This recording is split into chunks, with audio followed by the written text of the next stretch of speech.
इस दिन दरबार में एक अजीब सी खामोशी थी। दरवाजे खुले और दो सिपाही एक नौजवान लड़के को जंजीरों में बांधकर अंदर लाए। उसके पीछे एक बूढ़ा आदमी आ रहा था, जिसकी आंखों में गुस्सा भी था और दुख भी। हुजूर, ये लड़का मेरा बेटा है, मगर ये मुझे पैसे से इनकार कर रहा है। काजी का दरबार हर रोज सुबह सवेरे सजता। बड़े बड़े सुतूनों वाले इस हॉल में लोग अपनी शिकायत लेकर आते, कोई जमीन के झगड़े के साथ, कोई कर्ज के मसले के साथ, तो कोई घरेलू तनाजों के साथ। काजी हर एक को सब्र से सुनता, जल्दीबाजी नहीं, और फिर ऐसा फैसला देता कि सब हैरान रह जाते। एक दिन दरबार में गैर मामूली रश था। लोग आपस में सरगोशियां कर रहे थे कि आज 3 अजीब मुकद्दमात पेश होने वाले हैं। काजी अपने तख्त पर बैठा, उसकी नजरें संजीदा थीं और उसने पहला मुकदमा पेश करने का हुक्म दिया। अपना पहला मुकद्दमा पेश करें। मेरा पड़ोसी मेरा दरख्त चरा रहा है। मैं एक कमजोर सा किसान हूँ, मेरे कपड़े सादा हैं और चेहरे पर थकन साफ नजर आ रही है, लेकिन इंसाफ का मुतालबा करने के लिए मेरा दिल मजबूत है। ये आदमी मेरे साथ नाइंसाफी कर रहा है। झूठ! पुरस्कून रहें। अपनी बात बताओ, सच सच कहना, यहाँ इंसाफ जरूर मिलेगा। ये दरख्त मेरे बाप ने अपने हाथों से लगाया था। बचपन से मैं उसे पानी देता आया हूँ, उसकी देखभाल करता हूँ, मगर इस पर फल आते हैं तो मेरा पड़ोसी रात के फल ले जाता है। क्या तुम उसके दरख्त के फल लेते हो? जनाब, दरख्त जमीन पर लगा है और जमीन सबकी है। जो पहले पहुंचे फूल उसी का। फैसला कुल होगा। तुम उस दरख्त की कितनी देखभाल करते हो? किसान ने बताया कि वो रोज पानी देता है, कीड़ों से बचाता है, धूप और तूफान में उसकी हिफाजत करता है। तुम उस दरख्त की कितनी देखभाल करते हो? मगर वो खामोश हो गया। ये दरख्त मेहनत से पलता है, सिर्फ जमीन से नहीं। जिसने इसकी खिदमत की, असल हक उसी का है। उसने हुक्म दिया कि आइंदा इस दरख्त के फल सिर्फ किसान के होंगे, और अगर पड़ोसी ने दोबारा हाथ बढ़ाया तो उसे सजा दी जाएगी।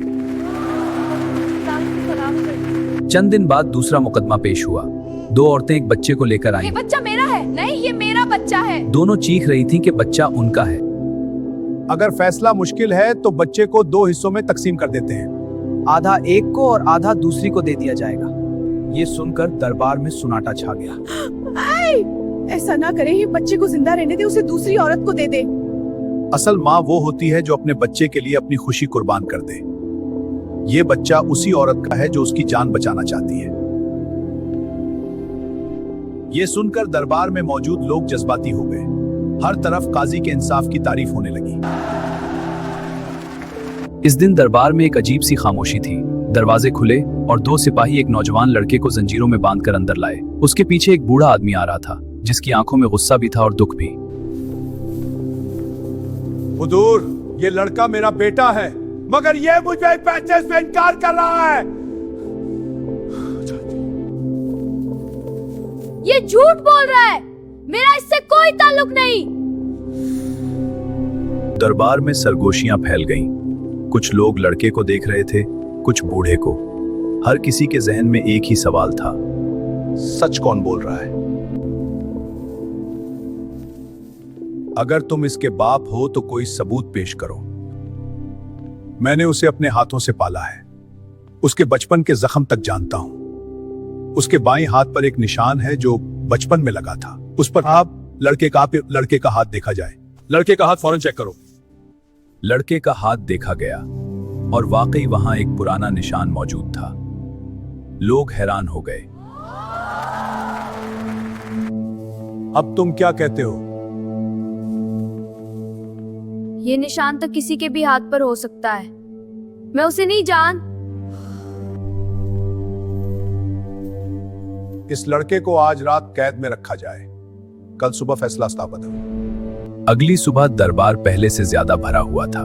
हर कोई जानना चाहता था कि आज क्या होने वाला है।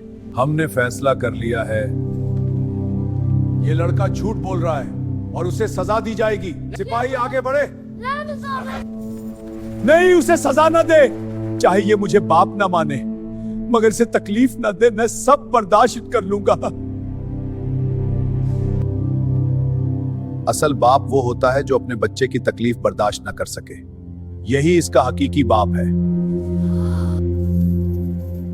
मुझे माफ कर दे, मैं लालच में आ गया था। कौन सा लाज? चंद दिन पहले एक अमीर आदमी मेरे पास आया था। उसने मुझे सोने के सिक्के देने का वादा किया अगर मैं इस बूढ़े को अपना बाप मानने से इनकार कर दूं। उसने कहा था कि अगर मैं इनकार करता रहूं तो वो मुझे अपने साथ ले जाएगा और मुझे बहुत दौलत देगा। मैंने इसे इतने प्यार से पाला और ये मुझे छोड़ने को तैयार हो गया।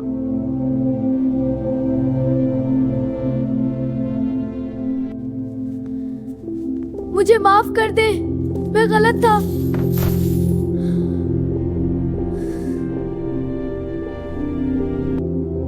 इस अमीर शख्स को फौरन गिरफ्तार किया जाए और लड़के को इसके बाप के हवाले किया जाए। शुक्र है इंसाफ हो गया। बाप जान,